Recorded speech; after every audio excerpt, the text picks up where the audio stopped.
si effectivement ce qu'on appelle le corps du Christ était aussi puissant qu'on le dit, chaque fois qu'il serait mis quelque part, il y aurait des miracles. Mais il faut quand même dire ce qui est vrai. Tout le temps, il n'y a pas les miracles qu'on communion au corps du Christ, ou même au sang du Christ. Il y a des potes que quand ils font la messe, il ne se passe absolument rien. Comment un être tout puissant est fort à certains endroits? C'est ça la question. Qu'est-ce qui fait que quand vous communiez chez moi, ça vous fait de bonnes choses? Quand vous communiez ailleurs, c'est un problème. C'est d'abord ça. Ça veut dire qu'il y a un problème dans tout puissant. Et dans la matière qu'on vous donne.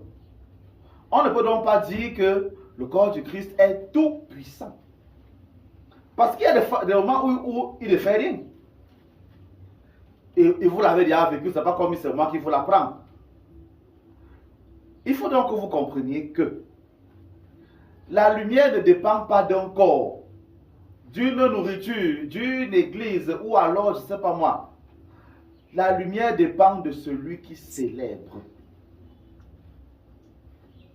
La lumière dépend de celui qui a ce qu'on appelle la vocation, qui est dans son travail, quand il soigne, quand il bénit, quand il enseigne.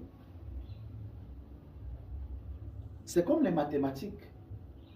Celui qui a le don d'enseigner les mathématiques, quand il t'explique la factorisation qui m'a tapé pendant tellement d'années, il t'explique ça et ça devient limpide dans ta tête.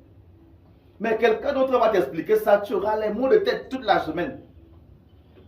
Chacun a le talent de faire ce qu'il sait faire, son don. Celui qui est donc né avec la puissance de soigner, de travailler, d'être un élu. Quand celui-là utilise les paroles de lumière, à ce moment-là, il y a donc miracle.